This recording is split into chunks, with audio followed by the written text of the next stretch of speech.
क्या रे, क्या लगा रखा है? दिमाग खराब हो गया तेरा। दादाजी, तू चल रहे।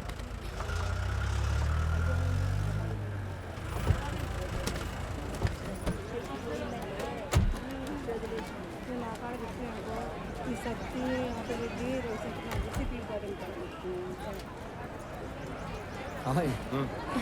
हेलो, कैसे हैं? हाँ ठीक है। लगता है बहुत दिनों के बाद फैमिली के साथ मार्केट आया। हाँ सच कहा, बहुत दिन हो गए यार। घर का हाल तो पता है। चाय पिएगा ना? हाँ भाई 2 चाय देना। राघव भाई। ए कबीर, सब कुछ ठीक है ना?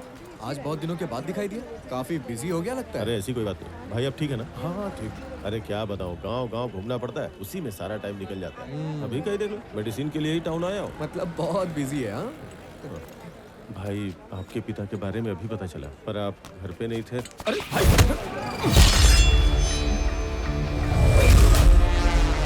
राघव, इन सबको यहाँ से लेकर जाओ, जल्दी करो। चलो चलो जल्दी चलो।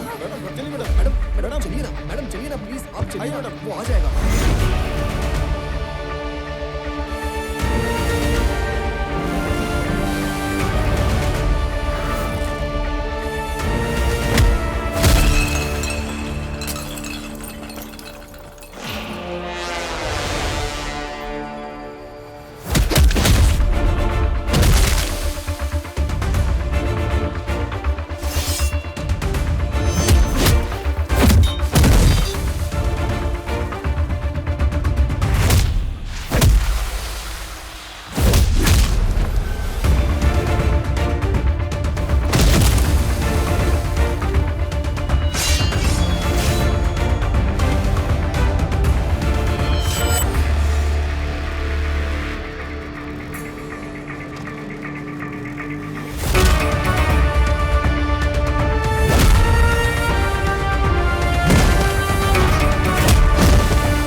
चल जा रहे। देख क्या रहा है, तू भी जा।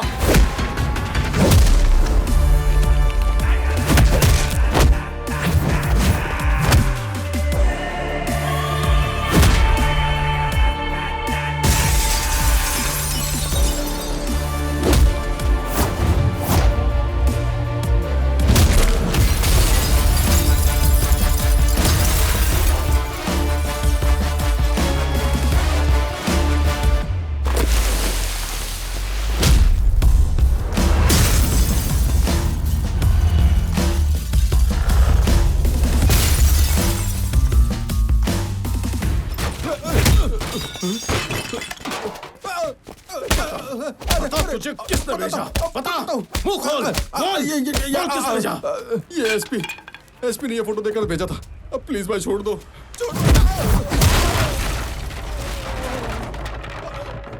अरे भाई रुको, मैं आ रहा हूँ।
मिसिंग केस के सबूत मेरे पास आने के तुरंत बाद मुझ पर मार्केट में अटैक करवाया गया। तहकीकात करने के बाद मुझे अंदर के खुफिया राज पता चले। इस ऑपरेशन माया में जो लोग अलग अलग जगह से आए थे वो सारे के सारे वर्मा के आदमी थे और उन सब की मौत हॉर्सली हिल्स में ही हुई थी। ये सारे लोग लापता नहीं हो रहे थे, उन्हें बेदर्दी से मारा जा रहा था और उनके कातिल थे भेड़ की खाल में भेड़िए, the most dangerous highway killers. अफसोस इस गैंग का एक मेंबर मेरा छोटा भाई अनंत था और उस गैंग का लीडर एक डॉक्टर है जो बहुत ही खूंखार और खतरनाक है। मेरे स्कूल का जूनियर कबीर, हांगकांग में रहने वाला लाल सैंडलवुड का स्मगलर विराज, जो बहुत ही सिस्टमेटिक तरीके से अपना नेटवर्क चलाता है। और इसी विराज का 4000 टन लाल चंदन शेषाचलम के पोर्ट से निकलकर मंगलुरु पोर्ट तक ले जाने का सीक्रेट ऑपरेशन एसपी की मदद से पूरे जोर शोर से हो रहा था। और उस लालची एसपी देवानंद की नजर विराज के 1000 करोड़ के असाइनमेंट पर पड़ी और फिर इसने जन्म दिया हाईवे किलर्स गैंग को। और हमारे एसपी देवानंद इस किलर गैंग की तहकीकात करने का नाटक कर रहा था। सरकारी वैन का इस्तेमाल करके अपने काम को अंजाम दे रहा था। वर्मा के कहने पर वो जानबूझकर गाड़ियों को रोकता, ड्राइवर्स और वर्कर्स को बेरहमी से मार देता था। उसके बाद चोरी की हुई लॉरी और कंटेनर्स को करीब के जंगलों में लेकर जाते। आखिरी कंटेनर लोड करके जब वर्मा निकल रहा था तो उसने देखा कि उसका एक कंटेनर उल्टी दिशा में जा रहा था। उसे पता चला कि कंटेनर किलर गैंग के कब्जे में था। जंगल में उसका सामना किलर गैंग से हुआ। तुम लोग यहाँ पर क्या कर रहे हो? कंटेनर क्यों बदल रहे हो? हाँ? कौन हो तुम लोग, बताओ मुझे। यार कुछ तो गड़बड़ है। ए वर्मा, मैंने इसको कहीं देखा है यार। अरे क्या कर रहे हो? प्लीज इसे मत मारो, छोड़ दो इसे। कंटेनर को चुराने के बाद लॉरी और इंसान को वो लोग दफन कर देते थे। इलाका जंगल के बीच होने की वजह से इसकी भनक किसी को नहीं लगती थी। और तो और इस खेल में दूर दराज के गांव के बूढ़े दंपत्ति के बच्चे भी बलि चढ़ गए थे। ये सब कुछ होते हुए गांव के एक बूढ़े आदमी ने अपनी आंखों से देखा। बीवी को बचाने के लिए वो उस गांव से भाग गया। कुछ दिन बाद वो अपने बच्चों की लाश ढूंढने वापस जंगल के रास्ते निकला। हाईवे किलर्स वर्मा और सुरेंद्र को मौत के घाट उतार रहे थे। ये देखकर बूढ़ा डर गया। हॉर्सली हिल्स को ही उसने अपना घर बना लिया। मौका मिलते ही उसने 2-3 हाईवे किलर्स को मौत के घाट उतार दिया। और जिस दिन उसने अनंत को मेरी गाड़ी में देखा, उसने अनंत को पहचान लिया। दूसरे हाईवे किलर की तरह अनंत को मौत के घाट उतारने के लिए उसने एक्सीडेंट की प्लानिंग की। और जब मैंने उस बुजुर्ग आदमी से बात करने की कोशिश की तब उसने मुझे सच्चाई बताई। अनंत भी मर गया और पिताजी भी नहीं रहे। सैकड़ों लोगों की जान लेने वाले हाईवे किलर्स बेखौफ घूम रहे थे और दूसरी तरफ देवानंद ने लाल चंदन की लकड़ी काटने वाले वर्कर्स को अपने रास्ते से बड़ी बेरहमी से हटाया। These criminals will be punished, no matter what. Even though there is no evidence, I will do that, sir. Damn it.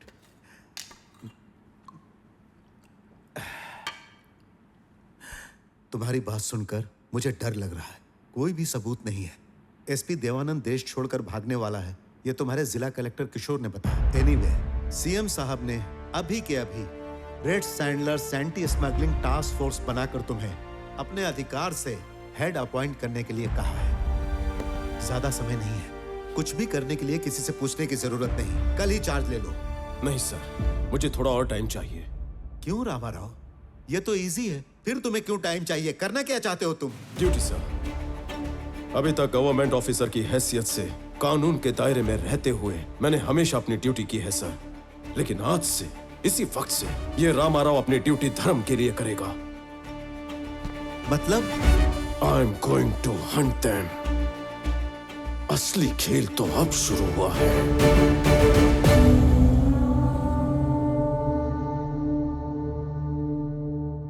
Rama Rao ने ना बताया होता ना तो पता ही नहीं चलता कि इतनी बड़ी घटना घटी है। इतने लाशों के ढेर मिलेंगे। अरे लाश को जरा संभाल के उठाओ।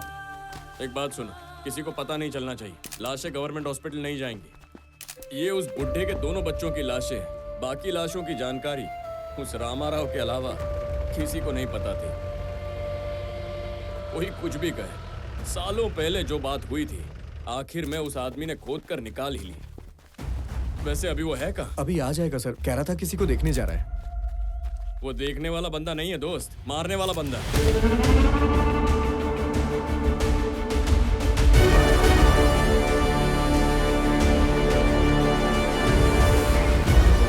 क्या बात है भाई, यहाँ पर कैसे आना हुआ? लगता है किसी की तलाश में आए हो। तुझे ही ढूंढ रहा हूं।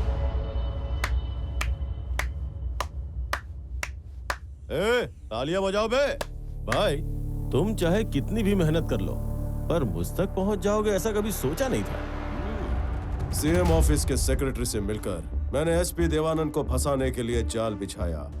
अपने खिलाफ सारे सबूतों को मिटाने के लिए और तुम्हें रास्ते से हटाने के लिए एसपी ने गुंडों को भेजा था। उस दिन मार्केट में जो हमला हुआ था वो मुझ पर नहीं, तुम पर था।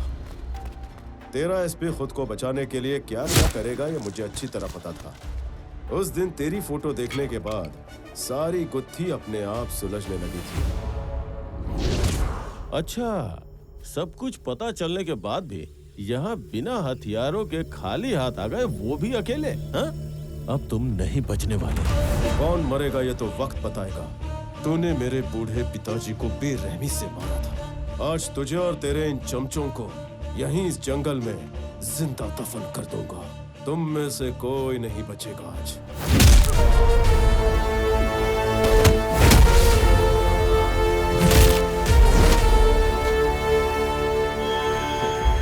तो तुमने ये बात भी पता लगा ली? उस दिन मार्केट में उन गुंडों को तुम्हें मार देना चाहिए था। तू जब ऑफिस में अकेले काम कर रहा था ना, ठीक उसी वक्त मैं तेरे घर गया था।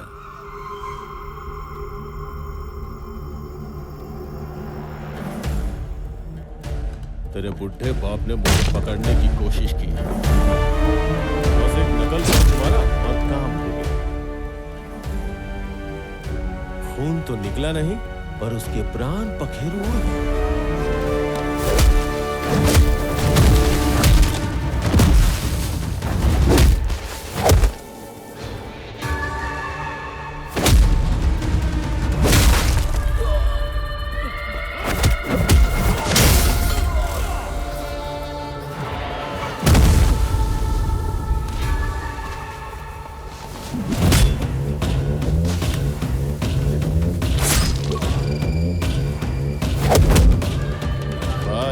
अब तेरे जाने का टाइम आ गया।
बस भाई बस, मैं अपने आप को सरेंडर करता हूँ। हम सबको पकड़ के पुलिस के हवाले करता हूँ। तुझे जितना जीना था तो जी चुका है, अब जी कर क्या करेगा?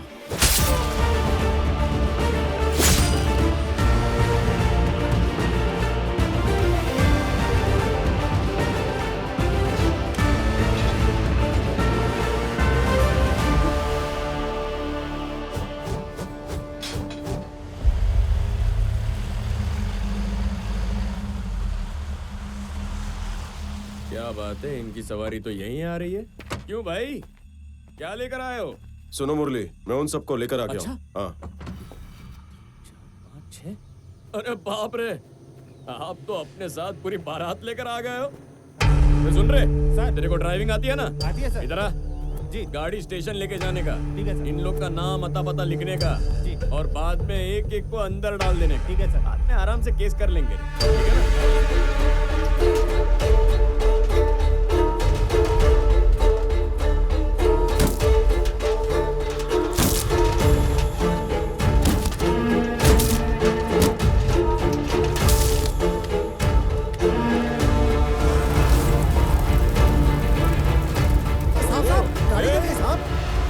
क्या? निकलो, सुना नहीं क्या? निकलो। इन लोगों का तो आपने दी एंड कर दिया, अपने आप ही इनका फैसला करके बुड्ढे की तरफ से इनको सजा भी दिलवा दी। बढ़िया काम कर दिया, सुपर, शाबाश। देखो ये सब तो ठीक है, लेकिन उनमें से कुछ लोगों को, उन लोगों का आदमी बता यहाँ के कुछ लोगों के साथ मिला दूं क्या? अब तुम बात नहीं करो, काम करके चुप हो गए।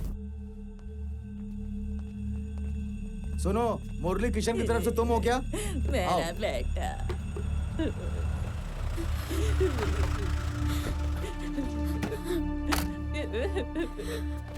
बाबूजी।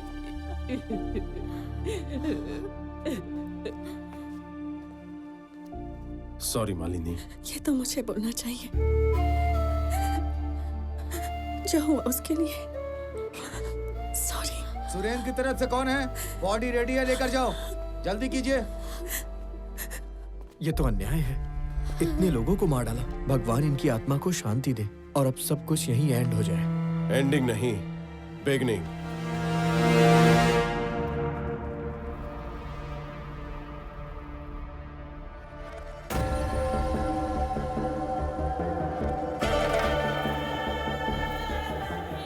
विराज सर, आप लोगों ने जो देखा है वो देखने वालों में से खुशनसीब एक मैं भी हूँ।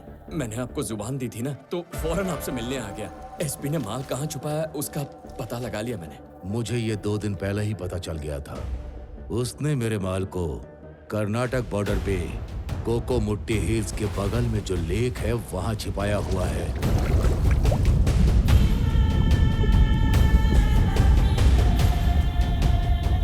जिसने ये पता लगाया है वो रामा राव नाम का कोई ऑफिसर है। मुझे ये भी पता है अभी वो टास्क फोर्स में स्पेशल स्क्वाड का चीफ बनाया गया है। लेकिन ये सब आपको कैसे पता चला? मेरे आदमी चारों तरफ हैं। एसपी ऑफिस हो या फिर सीएम ऑफिस ही क्यों ना हो। अरे आप इतने पहुंचे हुए हैं फिर भी एसपी तो इंडिया से फरार हो ही गया ना। Follow me.